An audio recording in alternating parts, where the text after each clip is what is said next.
Hôm nay chúng ta có thể dành một tràng pháo tay để chào mừng Ngài được không ạ? Và xin mời Ngài giáo sư Jeffrey Scott. Xin chào các bạn.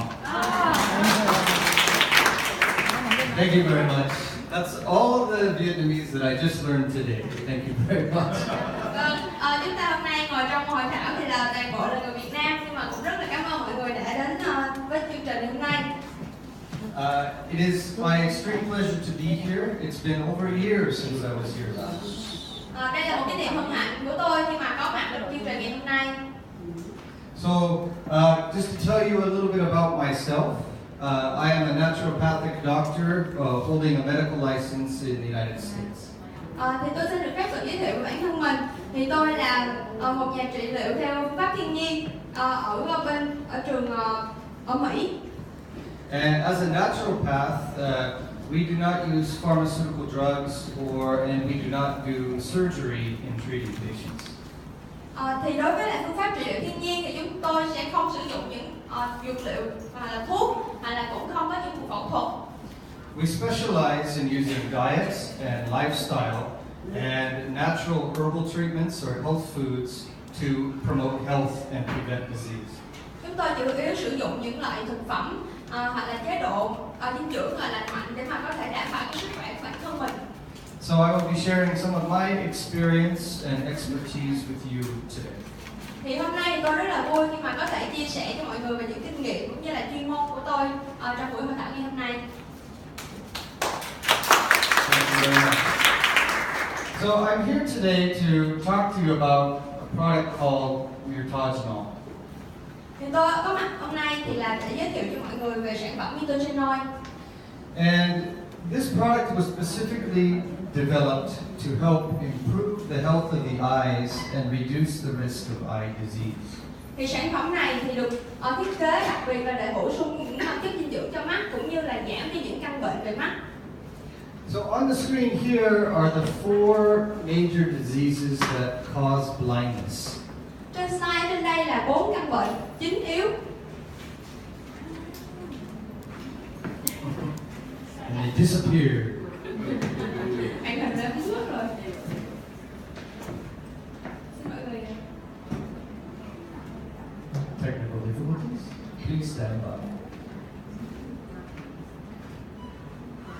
There we go. Okay. Thì ở trên đây trên màn hình là 4 căn bệnh chính yếu về mắt trên thế giới. So the number 1 cause of blindness in the world is here, cataracts. Và nguyên nhân chính yếu mà dẫn đến căn bệnh mù lòa trên thế giới đó chính là đục thủy tinh thể. And this is particularly common here in this part of the world because of the high amounts of intense sun that you get all year round. Và căn bệnh đục thủy tinh thể này gây ra là do cái sự mà ánh nắng mặt trời chiếu trực tiếp. But the number 2 cause of blindness here in Southeast Asia is glaucoma. Và căn bệnh nguyên nhân thứ hai mà gây ra bệnh mù lòa ở trên Đông Nam Á đó chính là căn bệnh cườm nước. And this is actually the number 2 cause of blindness in the whole world, glaucoma. Và đây cũng đồng thời là nguyên nhân chính yếu gây ra căn bệnh mù lòa trên thế giới luôn ạ. A study from the WHO from 2002 showed that there were 16.6 million people who were blind from these diseases here in Southeast Asia. Thì theo như Tổ chức Y tế Thế giới đã công bố vào năm 2002, đó là có 16,6 triệu người đã bị mắc bệnh mù lòa trên Đông Nam Á. But this number is a little bit old, so looking at a study from 2010, they showed that 60% of all the blind people in the world were actually living here in Southeast Asia. Và cái số liệu vừa nãy thì nó có hơi cũ, nhưng mà số liệu mới nhất hiện tại là 2010 thì nó cho thấy là có tới 58% những người bị mù là ở khu vực Đông Nam Á. So people suffering eye diseases here in Southeast Asia, the number would be 180 million. Và số người mà bị mắc căn bệnh mù lòa là 180 triệu người. And the number of blind people from these eye diseases would be 22.6 million. Và số người mà It's the number of blind people from eye disease. Và những cái người mà họ đã bị căn bệnh mù lòa từ những căn bệnh về mắt là 2,6 triệu người.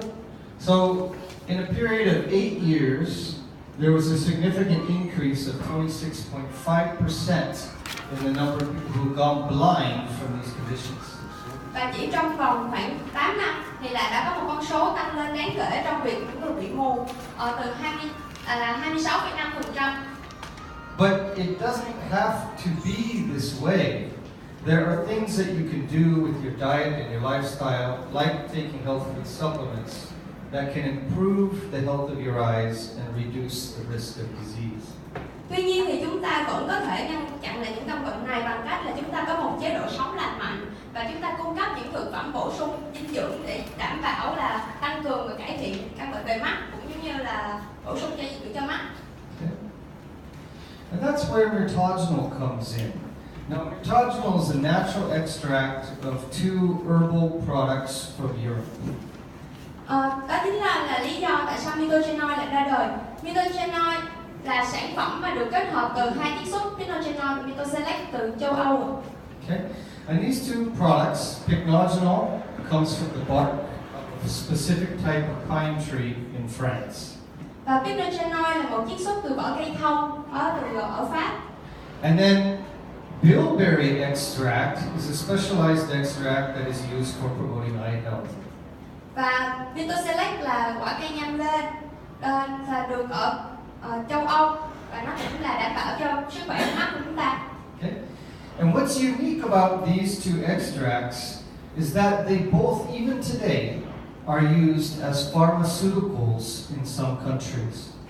Và 2 sản phẩm này đang được sử dụng rất là rộng rãi trên thế giới trong ngành dược liệu. In most countries in the world, like here in Vietnam, they are used as health food ingredients. Và tất cả những quốc gia trên thế giới và bao gồm cả Việt Nam thì đều sử dụng sản phẩm này như là một thực phẩm bổ sung dinh dưỡng. And this is actually a very unique thing in that you have the same ingredient that is powerful enough to be used as a drug, but also safe enough to be used as a health food. Và 2 sản phẩm này có một điều rất là độc đáo là nó có thể sử dụng như là thuốc và thậm chí và bên cạnh đó là sử dụng như là một thực phẩm bổ sung rất là dinh dưỡng. Okay. And in the case of mirtogenol, we have combined these 2 very powerful ingredients together to make a very powerful formulation to protect your eyes. Và chúng tôi đã kết hợp 2 sản phẩm hai thành phần pycnogenol và mirtoselect lại với nhau để mà đem đến cho chúng ta có một sức khỏe tốt hơn về trong mắt. And it's a patented formulation. Và sản phẩm này thì cũng đã được cấp bằng sáng chế đầu tiên và duy nhất. So a little bit more about pycnogenol. It comes from the bark of the pine tree. Và pycnogenol thì xuất phát từ vỏ cây thông biển ở Pháp. And did anybody eat pine bark this morning? Và mẹ hỏi là mọi người có ai mà đã ăn vỏ cây thông này vào buổi sáng chưa? No, right? Oh, you did. Oh, very good. Well, you have beautiful teeth. Very nice. Mẹ nói là chị có một hàm răng rất là trắng sáng, rất là tuyệt vời. Of course not. Most people do not eat pine bark because bark is not typically thought of as a food. Và lý do mà tại sao chúng ta thường không sử dụng vỏ cây thông biển để mà ăn, bởi vì mọi người thường không dùng nó như là thực phẩm. But actually, human beings have been consuming pine bark as a tea or as food for about 2,000 years. Từ trước khoảng 2.000 năm trước thì là người ta đã sử dụng vỏ cây thông biển này giống như là một sản phẩm trong dược liệu. Now, the first use of pine bark as a medicine was recorded 2,000 years ago by the doctor known as Hippocrates. Và pycnogenol thì đã được sử dụng như là thành phần trong dược liệu y học bởi một người bác sĩ có tên là Hippocrates. Okay? And since that time, it has historically been used to help promote health in human beings. Và kể từ đó thì là người ta đã sử dụng dược liệu này để mà đảm bảo sức khỏe cho con người. Pycnogenol, since it is also used as a pharmaceutical, is very, very well researched. Thành phần này thì đã được nghiên cứu rất là kỹ ở trong những nghiên cứu khoa học. Okay, more than 150 clinical studies. Thì có hơn 150 nghiên cứu lâm sàng đã kiểm nghiệm về thành phần này. more than 12,000 patients. Hơn 12 bằng sáng chế cho thành phần này. Okay? And from these studies, many different benefits have been shown. Và đã có những cái lợi ích về sức khỏe đối với lại thành phần này mà người ta đã nghiên cứu ra. Okay? So today still it is used as a medication to improve blood flow and to strengthen the blood vessels. Và ngày nay thì người ta vẫn dùng nó như là một sản phẩm y học để mà cải thiện mạch máu cũng như là sự lưu thông của máu. And this can help reduce the risk of heart attack and stroke. Và thành phần này có thể giúp giảm thiểu về nguy cơ về bệnh tim mạch cũng như là đột quỵ.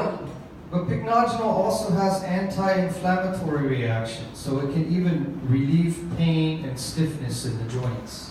Và thành phần này nó cũng có chức năng là chống viêm nhiễm, cho nên là nó sẽ giúp chúng ta đỡ đau hơn trong vai của mình và những khớp gối. And then related to women's health, there is a lot of research here as well. Và thậm chí trong sức khỏe của phụ nữ thì cũng có rất nhiều nghiên cứu. It is very effective at relieving menstrual pain. Là trong cái giai đoạn mà chúng ta trong thời gian kinh nguyệt á. It has actually been patented for this use as an alternative medicine. Và nó đã có được cái bằng sáng chế trong cái lĩnh vực mà sức khỏe phụ nữ trong thời kỳ kinh nguyệt. And then also the more recent research shows that it helps to relieve many symptoms that you can see with menopause. Và nó đã cũng giảm thiểu được những triệu chứng của phụ nữ, ví dụ như là trong giai đoạn mãn kinh của chúng ta. So I'll show you a little bit of the research here. This is on menstrual pain. The women took pycnogenol for 1 month and 73% had significant relief pain.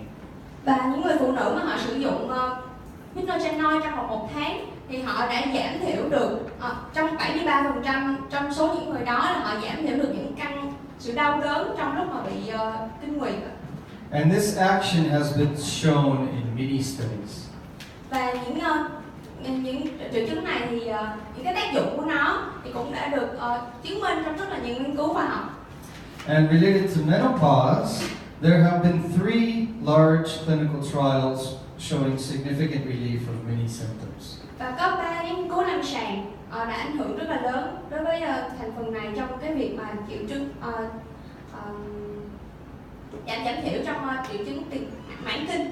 Okay. This is the most recent study from 2013, and it showed that compared to placebo, pycnogenol was much more effective at relieving symptoms of menopause.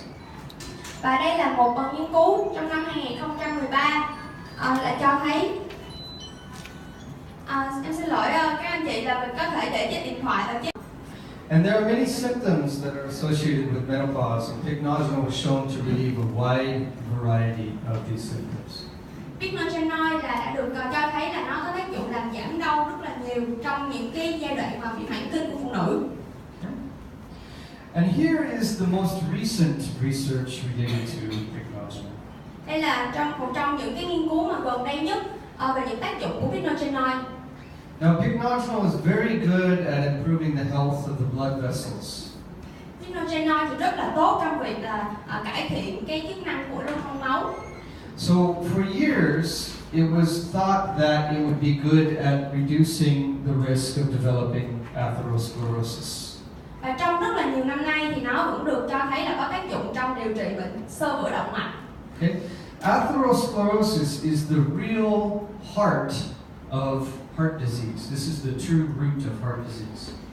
Thì bệnh xơ vữa động mạch là cái nguyên nhân chủ yếu mà dẫn đến bệnh tim mạch của chúng ta. This eventually causes heart attack and stroke. Đó là nguyên nhân mà khiến cho chúng ta bị ra cái căn bệnh là đau tim và bị đột quỵ. So it's very important to stop the development of these plaques. Và rất là quan trọng trong việc chúng ta phải ngăn chặn lại cái việc mà phát triển của xơ vữa động mạch. And now we have a long-term study, 2.5 years, with more than 1,300 patients. Và chúng tôi đã có hơn hai năm rưỡi là đã nghiên cứu về những tác dụng của căn bệnh thành phần này đối với căn bệnh. And the goal of the study was to prevent the development of these plaques, keep them from getting any bigger. Và cái mục tiêu cuối cùng mà chúng tôi muốn nói đến ở đây đó là nó sẽ giúp cho ngăn ngừa cái việc mà cái mạch vành nó phát triển to ra. Okay? So here are the results of the study, 2.5 years of taking pycnogenol. Và đây là kết quả của việc mà sử dụng pycnogenol trong một thời gian. Okay. So the first group is the controls. These people were trying to stop atherosclerosis just with their diet and their lifestyle changes. Thì cột đầu tiên mà mọi người thấy đó chính là việc mà những người họ muốn giảm cái căn bệnh xơ vữa động mạch vành bằng cách là họ có một chế độ ăn uống lành mạnh kết hợp với lại tập thể dục. But you can see that diet and lifestyle by itself may not be very effective. There were more than 20% of people who have had significant increase in atherosclerosis. Nhưng mà theo như mọi người có thể thấy ở trên đây, đó là cái việc mà cái độ ăn uống lành mạnh của chúng ta thì không giúp gì nhiều trong việc mà giảm chứng xơ vữa động mạch vành.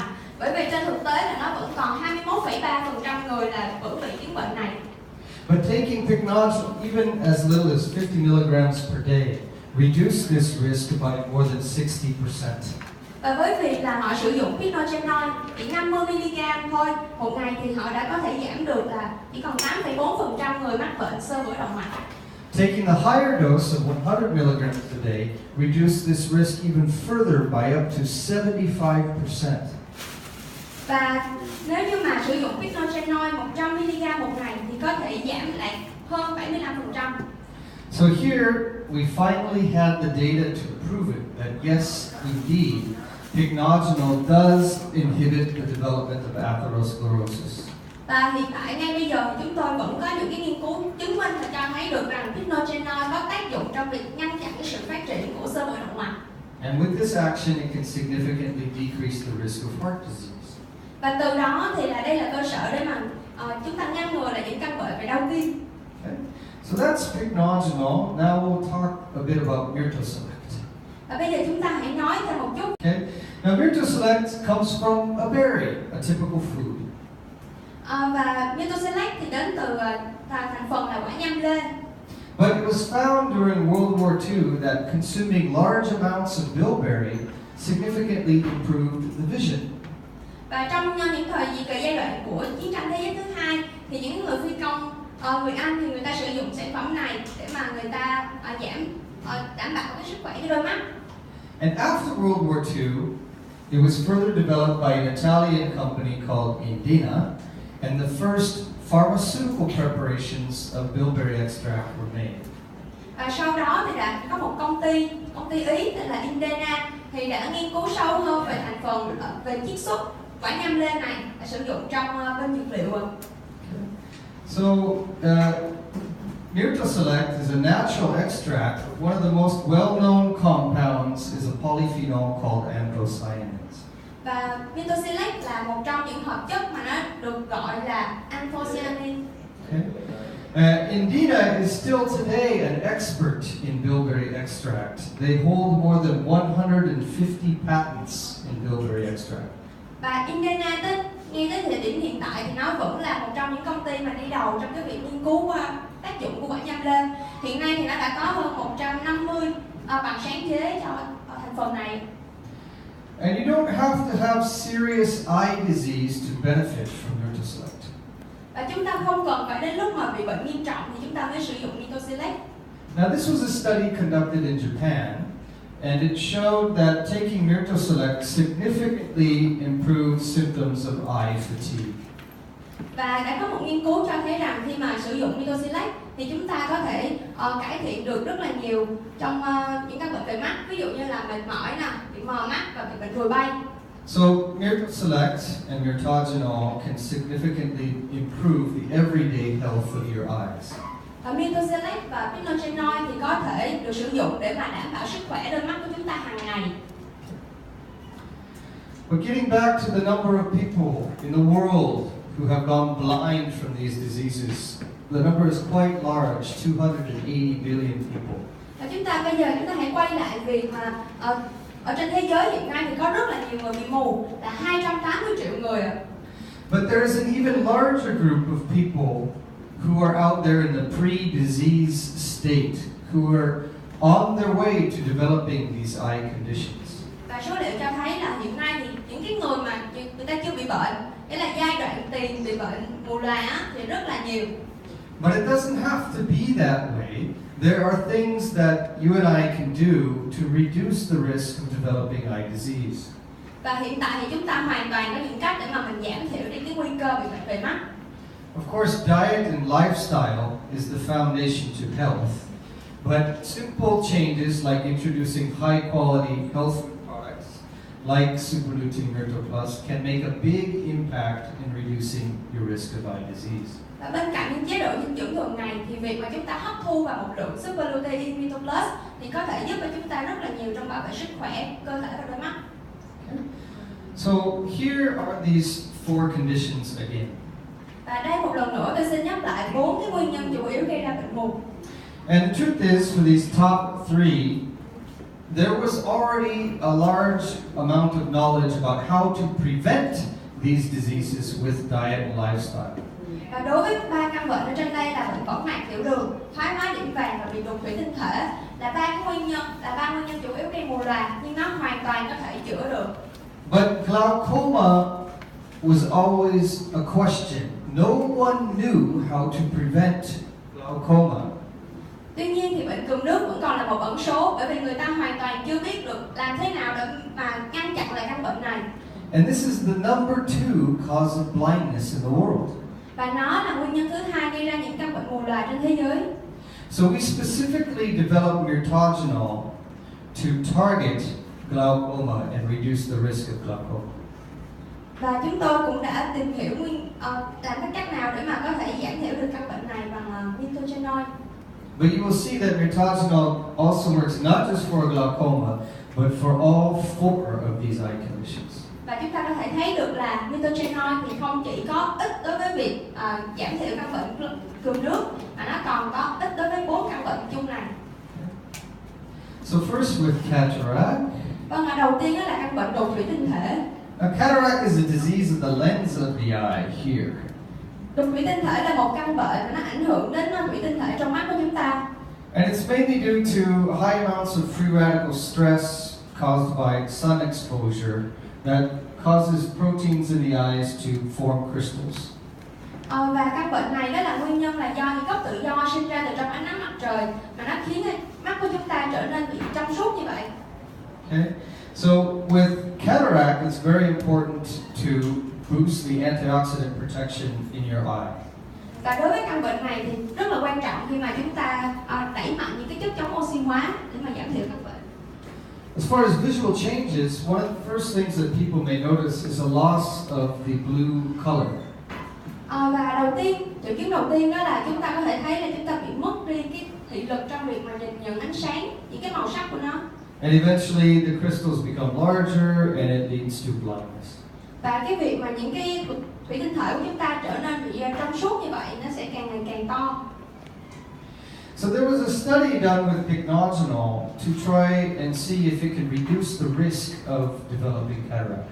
Và người ta cũng đã thực hiện những nghiên cứu để mà xem xét thử là pycnogenol có tác dụng trong việc giảm đục thủy tinh thể hay không. Okay. So in this study they used mice because they were directly measuring antioxidant potential in the eye. In this study they used mice, not human beings, because they were directly measuring antioxidant potential. Và trong nghiên cứu này thì người ta đã sử dụng chuột để mà người ta nghiên cứu. Okay. And they also used mice with diabetes because human beings too, if you have a chronic disease, then your body generates a lot of free radicals and the risk for cataract is quite high. Dạ, thì khi mà người ta nghiên cứu cái này thì người ta đã nghiên cứu trên một con chuột mà bị bệnh tiểu đường. Bởi người ta phát hiện là cái việc mà bệnh tiểu đường nó sẽ khiến cho những gốc tự do sinh ra và là nguyên nhân chính yếu gây ra căn bệnh là đục thủy tinh thể. Okay.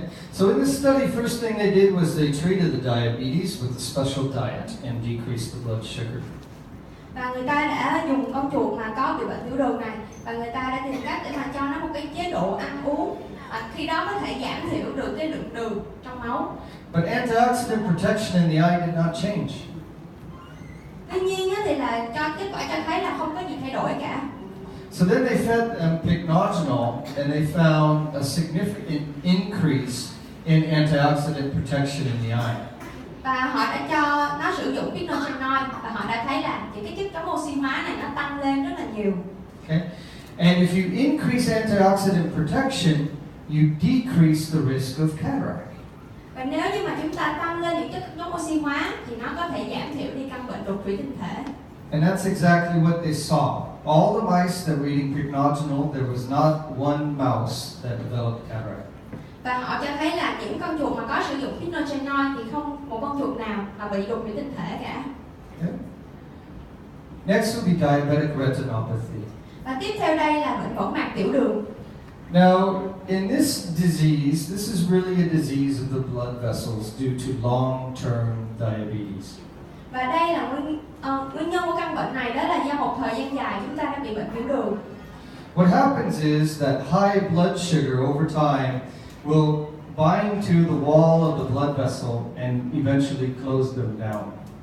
Và trong một thời gian dài thì những cái lượng máu, những cái lượng đường ở trong máu nó tăng lên và nó bám vào cái vành mạch của cơ thể của chúng ta. Thì sau đó thì những cái thành phần này nó bị đóng lại và gây ra căn bệnh tiểu đường. And the eyes are very susceptible to this because they have very tiny blood vessels. Và mắt của chúng ta thì rất là dễ bị tổn hại đối với những thành phần này. Okay. What happens is the tissue in the eye does not get enough blood and it begins to die and ultimately this causes blindness. Và trong mắt của chúng ta thì nó không có đủ những cái mạch máu và nó có thể giảm dần theo thời gian. Visual changes are like this. You see the black spots. These are areas in the eye where the tissue has already died. Và mọi người có thể thấy ở bên phải đó là những cái điểm đen. Đó là nó cho thấy là những cái mô ở trong mắt của chúng ta, những mô máu trong mắt nó đã giảm dần theo thời gian. And then this blurriness you see here is due to leakage from the blood vessels and swelling in the eye.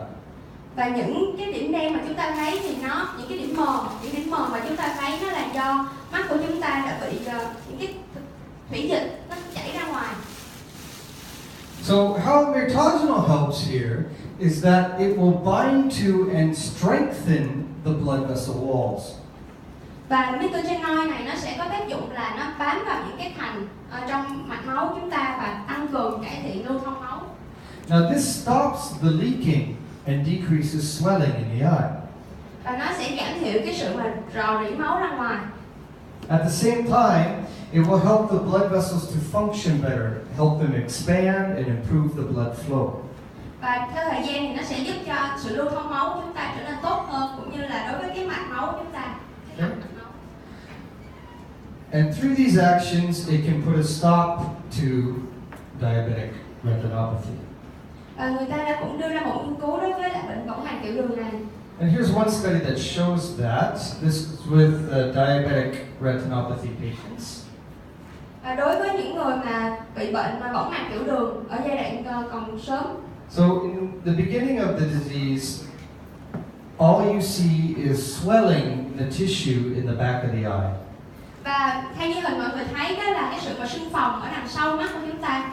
Now the healthy level of the retina tissue is 450 micrometers or less. Và như trên hình đó là nếu như mà mắt của chúng ta ở trong tình trạng tốt, nó sẽ là 450 micrometer trở xuống. Yes. Anything above that is considered disease. Và tất cả những cái lượng mà nó hơn 450 thì xem như là mắc bị bệnh. Okay? So they start here and then they are taking placebo or pycnogenol. In only 2 months, pycnogenol reduces the swelling in the eye back to a healthy level. Và theo như mọi người thấy thì là người ta cho hai người này, người ta sử dụng một cái gọi là giả dược và pycnogenol, và chỉ trong 2 tháng khi mà sử dụng pycnogenol thì cho thấy là nó giảm đi, trở về cái chế độ mắc khỏe bình thường. And since this is below the 450 mark, it has essentially stopped the progression of diabetic retinopathy. Và với cái số lượng mà 425 như vậy thì nó đã ngăn gọi là ngăn chặn hoàn toàn luôn cái căn bệnh võng mạc tiểu đường rồi. Okay? And this effect was seen in this study in only 2 months. Và chỉ trong vòng 2 tháng thì là những cái mô này nó đã trở nên lành mạnh trở lại. But also, people taking pycnogenol had significant improvements in their vision. Và đồng thời người ta cũng thấy là pycnogenol có tác dụng tốt trong cái việc mà bổ sung về thị lực. Okay. 75% of the people taking pycnogenol had significant improvements in their vision. Và 75% những người bệnh mà người ta sử dụng Mirtogenoi thì đã cải thiện được thị lực của mình. Next is AMD. Đây là AMD, là bệnh thoái hóa điểm vàng. AMD is the number one cause of blindness in the United States. Và thoái hóa điểm vàng là nguyên nhân chính gây ra mù lòa ở Mỹ. Okay? And basically in AMD, this is a disease of a very specific tissue called the macula in the back of the eye. Và thoái hóa điểm vàng đó là cái việc mà cái võng mạc ở đằng sau mắt của chúng ta ấy, nó bị It was difficult terminology. Now the macula is very small, but it's very important for vision because it contains the highest concentration of receptors for the light. Điểm vàng đó là ở đằng sau mắt của chúng ta, tuy nó nhỏ như vậy nhưng mà nó rất là quan trọng đối với thị lực. And because of its location in the center of the eye, symptoms occur here and visual changes will be seen like this. Và trong bất cứ những sự thay đổi nào đối với cái điểm vàng này thì nó cũng sẽ gây ảnh hưởng đến mắt rất nhiều. Mọi người có thể nhìn thấy trên hình thứ hai ạ. So there are two main types of AMD. They're called the dry type and the wet type. Và kiểu hình mà thể hiện ở trên bệnh thoái hóa điểm vàng có hai loại, một loại là ướt và một loại là khô. Okay, so the dry type is the most common. About 80% of patients start here. Và đối với bệnh thoái hóa điểm vàng khô thì có tới 80% là bị bệnh này. And this is due to damage on the outside, on top of the macula, mainly from light, sunlight exposure, and free radical stress. Nguyên nhân chính yếu nó gây ra là nó ảnh hưởng lên cái bề mặt bên ngoài của điểm vàng của mắt là do nguyên nhân gốc tự do từ ánh nắng mặt trời. And over time, as the disease progresses, it eventually can turn into what they call the wet type. Và sau theo thời gian thì là căn bệnh mà thoái hóa điểm vàng khô thì nó sẽ chuyển sang tình trạng là ướt. And this is a much more serious stage of the disease. Và đây là một cái giai đoạn nghiêm trọng hơn của bệnh thoái hóa điểm vàng. But there are actually 20% of patients who will start here at this point. Và chỉ có 20% người là bị bệnh bắt đầu thoái hóa điểm vàng ở giai đoạn khô ướt. And in this case, what the problem is in the blood vessels. The macula is not getting enough blood supply. Và trong giai đoạn này thì là cái điểm vàng của chúng ta nó không bơm lên đủ máu lên mắt. So the body tries to make new blood vessels to supply the macula. Và theo tự nhiên thì là cơ thể chúng ta sẽ cố gắng để mà tạo ra những cái mạch máu mới để bơm lên mắt. But unfortunately, these new blood vessels are very weak. Tuy nhiên thì là những cái mạch máu mới này nó rất là yếu. And they leak, and so you see the swelling under the macular tissue. Và nó sẽ bị chảy ra ngoài. Và đó là lý do mọi người thấy tại sao nó lại bị sưng phồng lên như vậy. And this can cause separation like this, and very quickly can lead to blindness. Và mọi người có thể thấy là những cái mô này nó đã bị giãn ra rất là nhiều, bị sưng phồng và từ đó nó gây nên nguyên nhân của bệnh mù lòa. So to reduce the risk of AMD, there's two things. One is increase the antioxidant protection in your eye to prevent the free radical damage. Và để mà chúng ta có thể ngăn ngừa được căn bệnh thoái hóa điểm vàng này thì có hai cách. Cách thứ nhất là chúng ta hãy tăng cường những cái lượng chất chống oxy hóa trong cơ thể chúng ta lên. And number two would be to strengthen the blood vessels and improve blood flow to maximize blood flow to the macula. Và cách thứ hai là chúng ta có thể cải thiện được cái sự lưu thông trong máu. And this is where the combination of lutein and mirtogenol make a lot of sense. Và cái sự kết hợp giữa lutein và Mirtogenoi đem lại rất là nhiều tác dụng. Because lutein is a very powerful fat-soluble antioxidant, and it accumulates in highest concentration here in the eye over the macula. Và lutein thì nó là một loại thành phần có thể tan được trong chất béo và nó sẽ có rất là nhiều ở trong khu vực điểm vàng ở đằng sau mắt của chúng ta. Okay.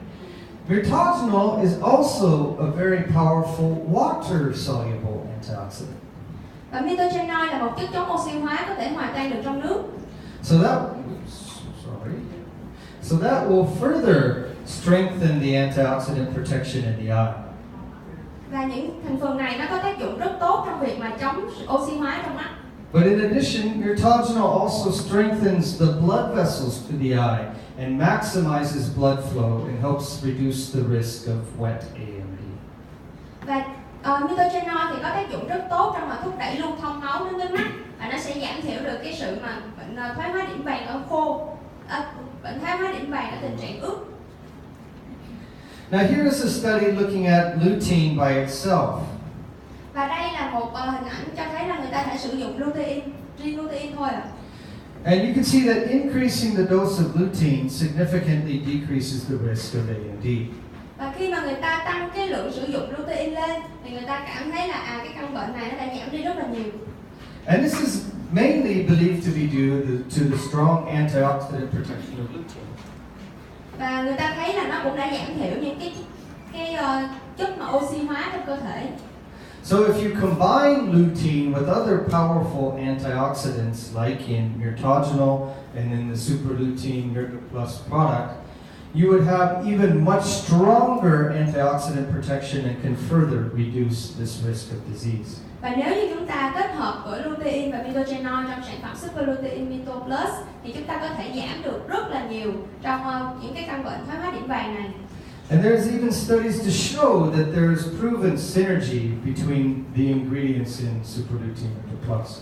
Chúng tôi có một nghiên cứu khác để cho thấy được cái hiệu quả tổng hợp khi sử dụng hai thành phần này.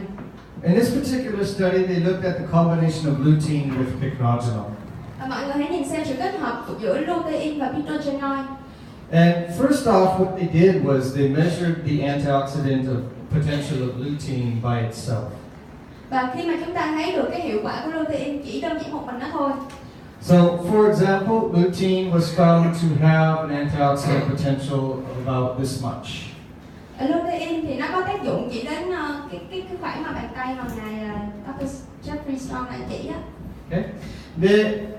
The next, they measured pycnogenol by itself, and it was found to have antioxidant potential of about this much. Và Mirtogenol thì nó có tác dụng đến mức đó. Okay.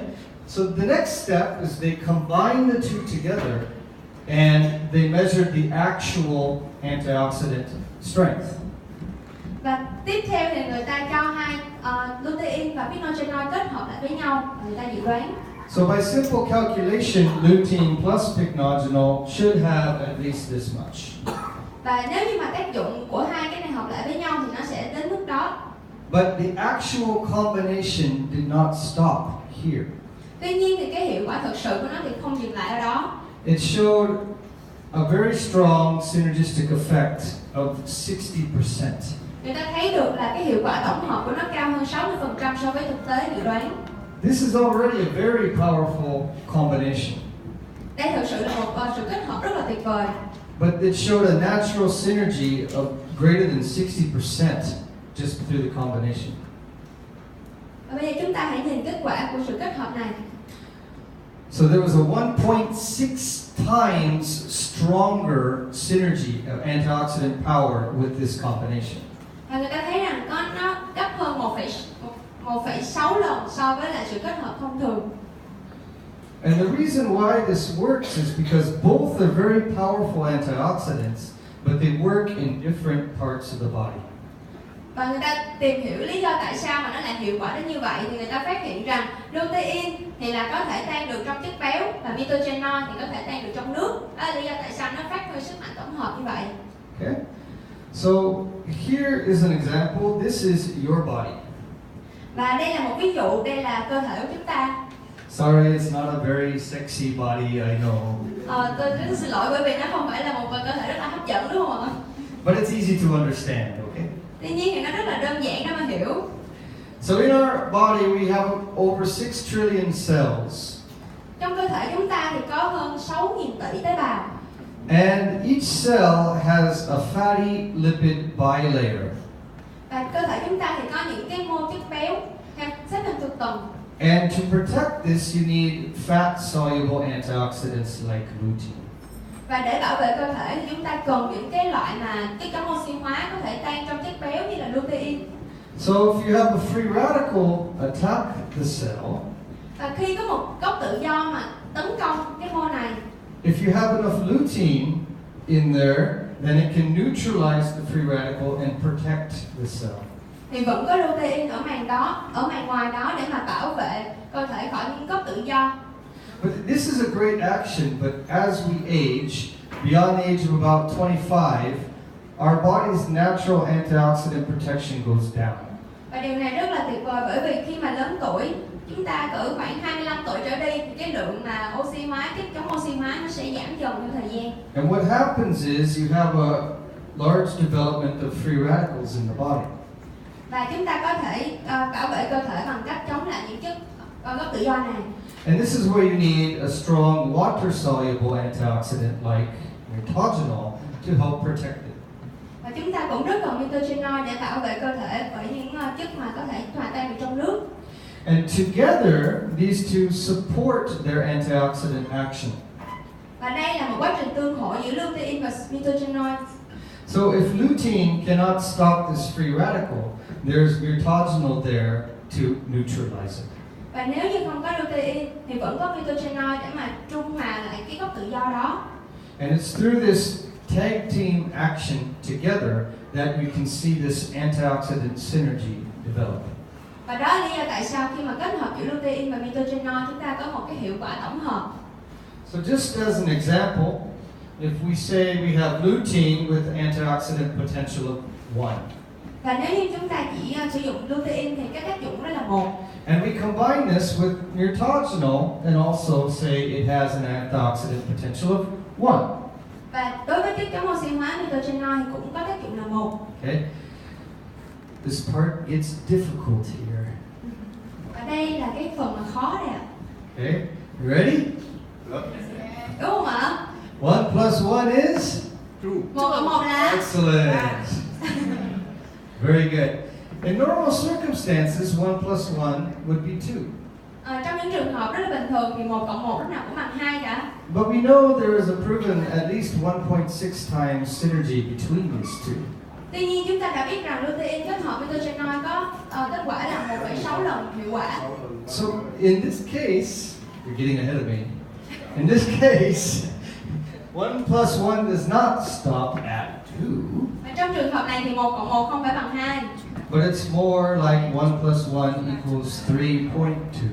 Và trường hợp này sẽ là 3,2 ạ.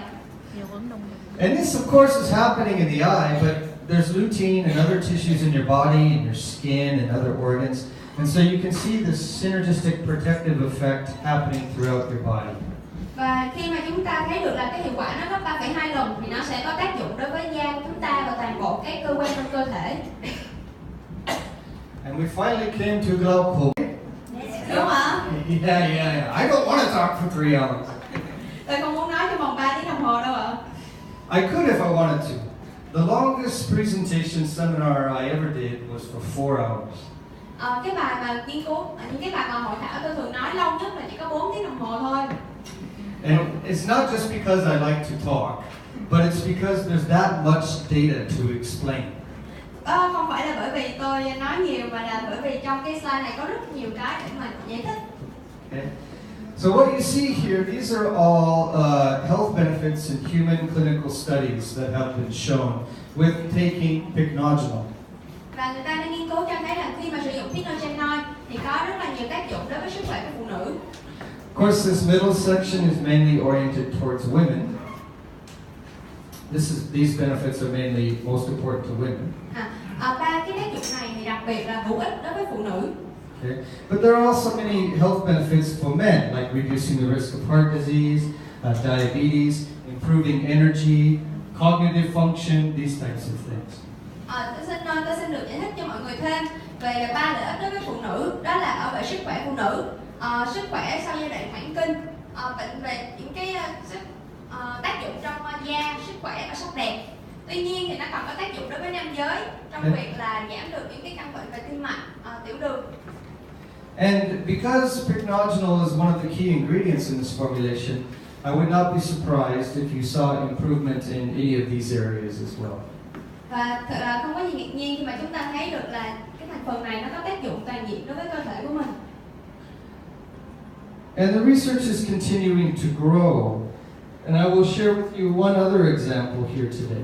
Và những nghiên cứu này nó tiếp tục diễn ra và tôi xin cho mọi người thấy một nghiên cứu ở Nhật Bản ạ.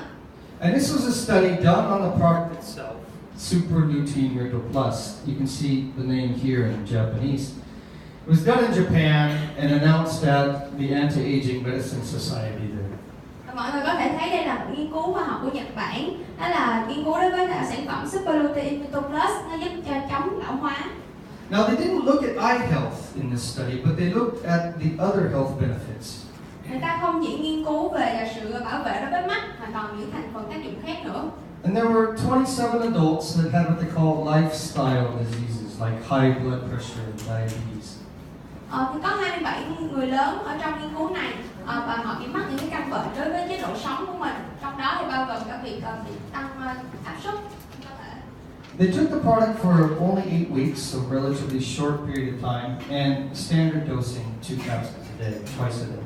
Họ đã sử dụng sản phẩm trong 8 tuần và chỉ 2 viên một ngày. And this is what they looked at. Now, first off was antioxidant status in the body. Và họ tìm hiểu về cái trạng thái cơ thể trong 8 tuần. So you can see at the start of the study it was quite low, but 8 weeks of continuous intake very significantly boosted the antioxidant protection. Và trong giai đoạn đầu thì mọi người có thể thấy là chất chống oxy hóa trong cơ thể của chúng ta rất là ít, nhưng mà sau đó thì nó tăng dần lên. And this really shows that this powerful combination of antioxidant ingredients can significantly increase the antioxidant protection in your body. Và nếu như mọi người sử dụng một thời gian, mọi người sẽ thấy được là những cái chất chống oxy hóa này nó càng ngày tăng cao trong cơ thể mình. But it didn't stop here. They also saw significant improvement in liver function. Tuy nhiên thì nó không dừng lại ở đó, nó còn có tác dụng rất là tốt đối với gan của chúng ta. So this is gamma GTP. It's an enzyme normally found in your liver. GTP là một thành phần có trong gan của chúng ta. So if you drink too much or if you get an infection in your liver, this number will increase. Và nếu như mà cái gan của chúng ta mà bị tổn hại hoặc là uống quá nhiều thì cái liều lượng này nó sẽ tăng cao lên. Okay? Now, the healthy level ranges by country, but it's around 50. Thì cái mức độ mà sức khỏe này nó sẽ thay đổi theo từng quốc gia, tuy nhiên là nó khoảng cỡ mức hơn 40 một chút ạ. Okay? So, you can see here it was quite high at the beginning, but again, 8 weeks of consumption brought it down much closer to a healthy level. Lúc đầu thì mọi người có thể thấy nó rất là cao, tuy nhiên thì sau một thời gian thì nó giảm dần. So what this indicates is a significant improvement in the function of the liver with taking the product. Và mọi người có thể thấy được là cái sản phẩm này á, nó sẽ giúp cho gan của chúng ta cải thiện tốt hơn. And they also saw similar results in kidney function. Và một nghiên cứu khác thì cũng cho thấy nó có tác dụng đối với thận. Okay? So the healthy level, this is looking at urinary protein, okay? The amount of protein in the urine. Và chúng ta có thể thấy đây là cải thiện về chức năng tiết niệu. And the healthy level for this is normally 6 and below. Và cái mức độ mà khỏe thì là ở mức 6 trở xuống. So this is a bit high. But again, you can see the same trend. 8 weeks of use significantly reduced the amount of protein in the urine and significantly improved the function of the kidneys. Tuy nhiên thì mọi người cũng có thể thấy là một xu hướng lại một lần nữa lặp lại là lúc đầu rất là cao, nhưng sau đó thì nó giảm dần và từ đây nó có thể giúp cải thiện cái chức năng thận của mình. Okay. And also in lipid metabolism. Và một phần nữa đó là nó sẽ giúp cải thiện cho chức năng trao đổi về lipid.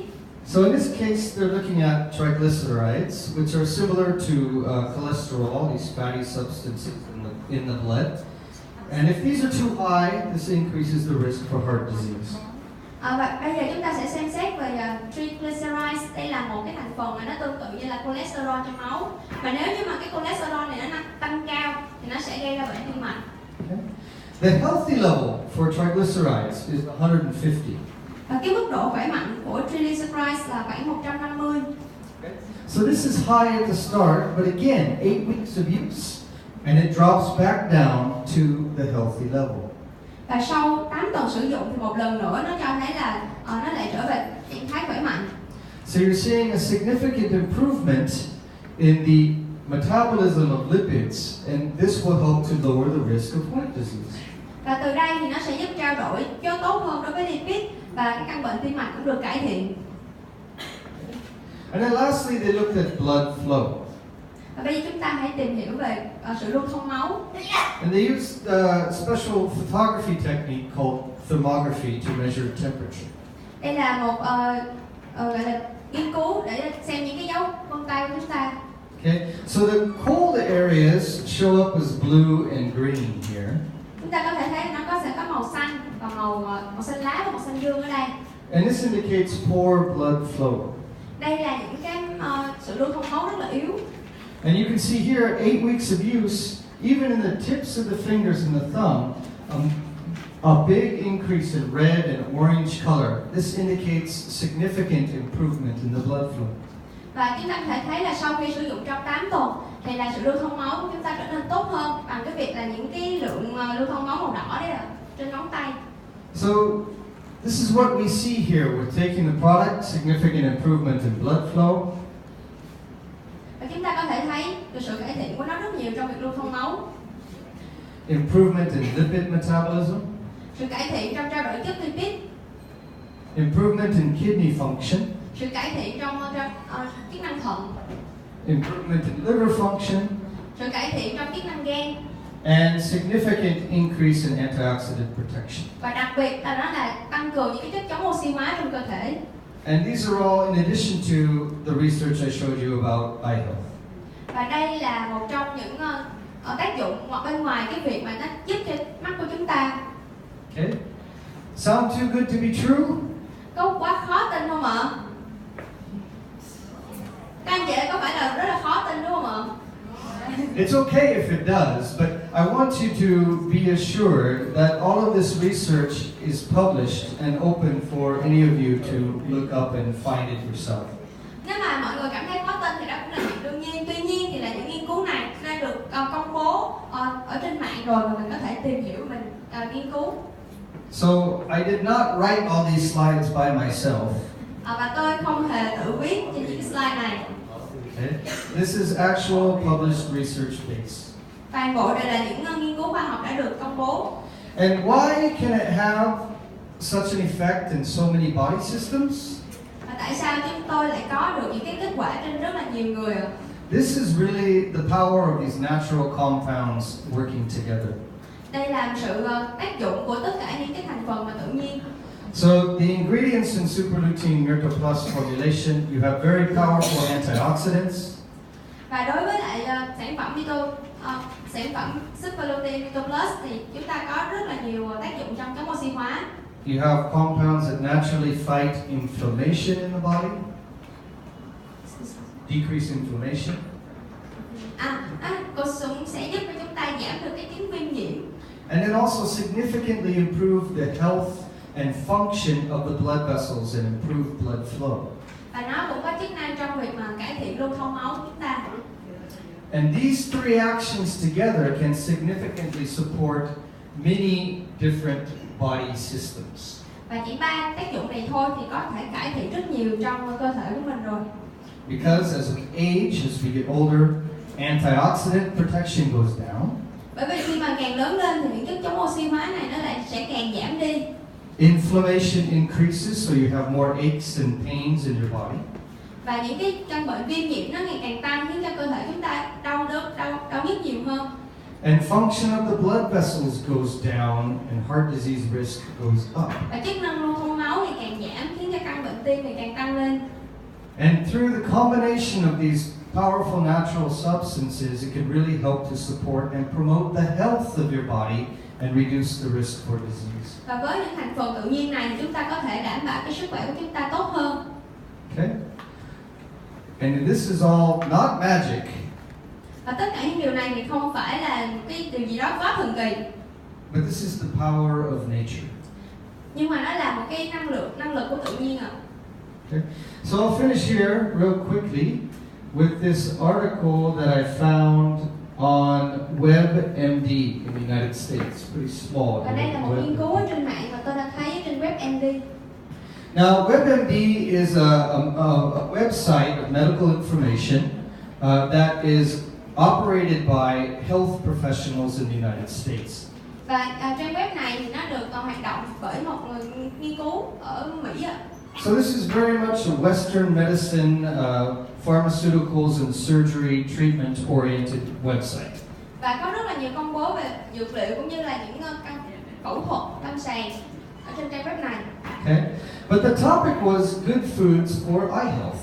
Và chủ đề lần này đó là thực phẩm tốt cho sức khỏe của mắt. And here they recommend leafy green vegetables like spinach and kale for lutein. Và họ đã đề cập đến canh rau chân vịt cho sản phẩm nước super lutein. And antioxidant foods that contain the antioxidants like vitamin C, vitamin E, and the antioxidant mineral known as zinc.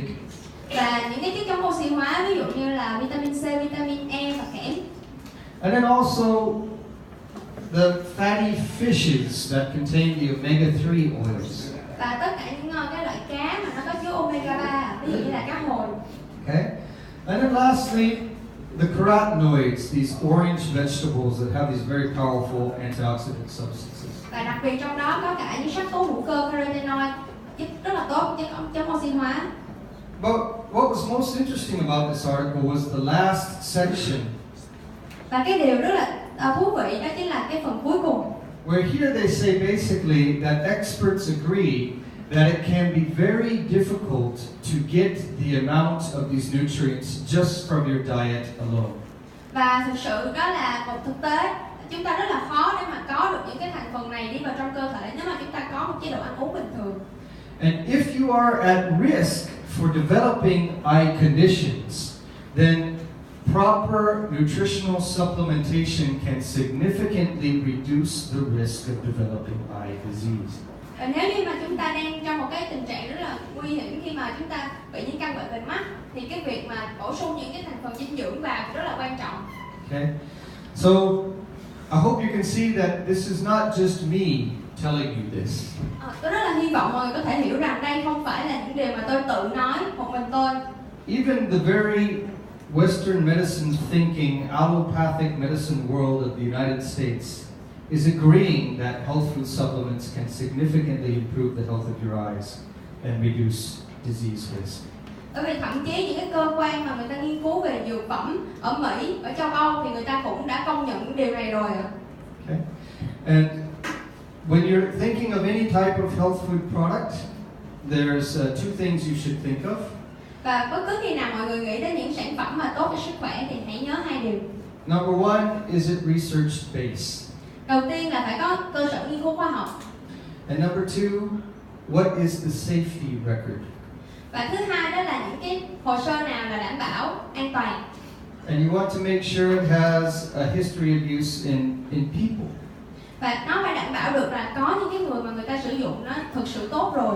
Okay, and you can rest assured that Super Lutein Mirto Plus satisfies both of these criteria. It is very strongly research-based, and it is also a very safe product.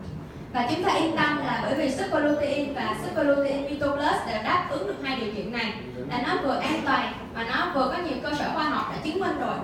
Okay, and that's the end of my story. So, thank you very much. Và tôi rất là cảm ơn mọi người đã lắng nghe câu chuyện.